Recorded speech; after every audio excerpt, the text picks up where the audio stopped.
अमिताभ की जिंदगी का हर पहलू दिलचस्प है। उनकी उपलब्धियों को सुनना सभी को भाता है, लेकिन शायद ही किसी ने उनकी जिंदगी के संघर्ष की कहानी सुनी हो। चलिए टाइम खराब करें, हम आपको बताते हैं। हेलो दोस्तों, स्वागत है आपका हमारे यूट्यूब चैनल स्पेशल मोटिवेशन यानविक में। अमिताभ बच्चन हिंदी फिल्मों के अभिनेता है। हिंदी सिनेमा में 4 दशकों से ज्यादा का वक्त बिता चुके हैं। अमिताभ बच्चन को उनकी फिल्मों से एग्री यंग मैन की उपाधि प्राप्त है। वे हिंदी सिनेमा के सबसे बड़े और सबसे प्रभावशाली अभिनेता माने जाते हैं। उन्हें लोग सदी के महानायक के तौर पर भी जानते हैं और प्यार से बिग बी शहंशाह भी कहते हैं। आज के समय में मुंबई में रहकर करियर बनाना आसान नहीं है। इसका यह मतलब नहीं कि 70 के दशक में अमिताभ ने बड़ी आसानी से अपना करियर शुरू कर लिया था। करियर शुरू करने से राजनीतिक विफलता तक, एबीसीएल की दिवालिया होने से कुली के हादसे तक, अमिताभ की जिंदगी के संघर्ष का हर किस्सा अपने आप में प्रेरणा है। किसी की भी जिंदगी में इससे बेहतर क्या हो सकता है कि वो लड़खड़ाए गिरे लेकिन फिर उठकर खड़ा हो जाए। अमिताभ बच्चन ने अपने फिल्म करियर की शुरुआत फिल्म सात हिंदुस्तानी से 1969 में की थी, लेकिन यह फिल्म उनके करियर की सुपर फ्लॉप फिल्मों में से एक है। इसके बाद उन्होंने रेशमा और शेरा 1972 में की, जिसमें उनका रोल गूंगे का ही था और ये फिल्म भी फ्लॉप ही रही थी। हाँ, 1971 में आनंद फिल्म ने जरूर पहचान दी थी, लेकिन उसके बाद दर्जन भर फ्लॉप फिल्मों की ऐसी लाइन लगी कि मुंबई के निर्माता निर्देशक उन्हें फिल्म में लेने से कतराने लगे।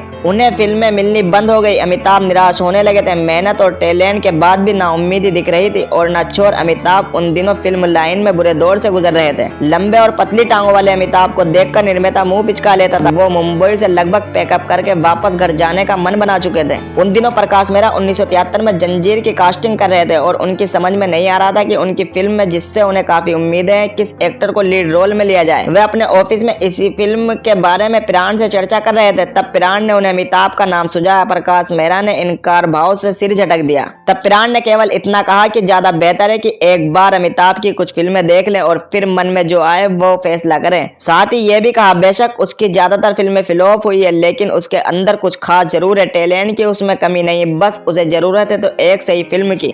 जंजीर के डायलॉग सलीम जावेद की हिट जोड़ी ने लिखे थे। शूटिंग में न केवल अमिताभ बल्कि सारी यूनिट ने खूब मेहनत की। फिल्म बनकर तैयार हो गई, लेकिन दिक्कतें पीछा नहीं छोड़ रही थी। अमिताभ उनके लिए पिटे हुए हीरो थे, जिसकी मार्केट वैल्यू ना के बराबर थी। खैर, किसी तरह जंजीर रिलीज हुई। जिसने ये फिल्म देखी वह अमिताभ का दीवाना हो गया। लाजवाब एक्टिंग, जबरदस्त डायलॉग। अमिताभ पहले पर्दे पर ऐसे हीरो के रूप में सामने आए थे जो पब्लिक के गुस्से का इजहार करता हुआ दिख रहा था। पहले दिन जो लोग इसे देखने गए वो सीट से हट भी नहीं सके। देखते ही देखते एक नए सुपरस्टार का आगाज हो चुका था। वो थे अमिताभ बच्चन। और इसके बाद अमिताभ के लिए सब कुछ बदल गया। उन्होंने फिर कभी पीछे मुड़कर नहीं देखा, आगे ही बढ़ते रहे। ऐसा कोई नहीं था जो उन्हें रोक पाए। अब 4 दशक बाद भी उनका सफर उतनी ही मजबूती से जारी है। सदी के इस महानायक ने भी राजनीति में अपनी किस्मत आजमाई थी। वो राजीव गांधी के करीबी दोस्त थे, इसलिए उन्होंने कांग्रेस पार्टी ज्वाइन की थी।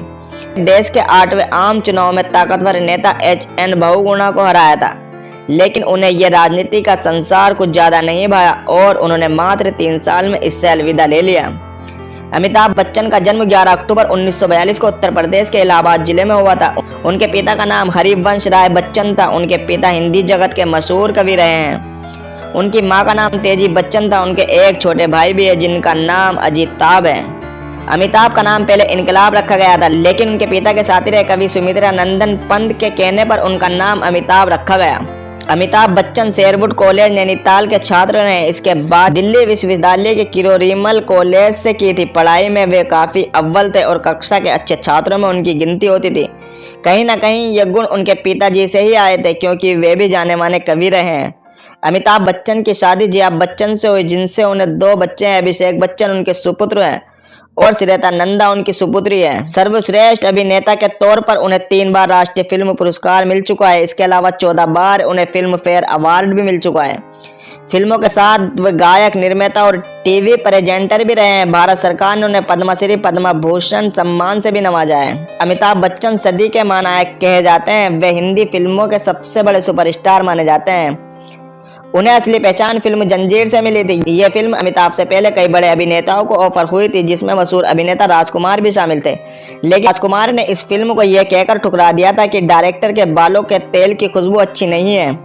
70 और 80 के दौर में फिल्मी सीन्स में अमिताभ बच्चन का ही शोर था। इस वजह से फ्रेंच डायरेक्टर फ्रांसुआ ट्रूफो ने उन्हें वन मैन इंडस्ट्री तक करार दिया था। फिल्मों में बोले गए डायलॉग आज भी लोगों के दिलों में ताजा है। उनके सुपरहिट करियर में उनके फिल्म के डायलॉग का भी अहम रोल रहा है। आज जिस अमिताभ बच्चन के आवाज की पूरी दुनिया कायल है, एक समय था जब उनकी आवाज उनके करियर में रोड़ा बन रही थी। और उन्हें नकार दिया गया था, लेकिन बाद में उनकी आवाज ही उनकी ताकत बनी। उनकी आवाज औरों से काफी जुदा और भारी थी। इस वजह से उन्हें कई निर्देशकों ने कई फिल्मों में अपनी कहानी को नरेट तक करवाया। कई प्रोग्राम को उन्होंने ही होस्ट किया।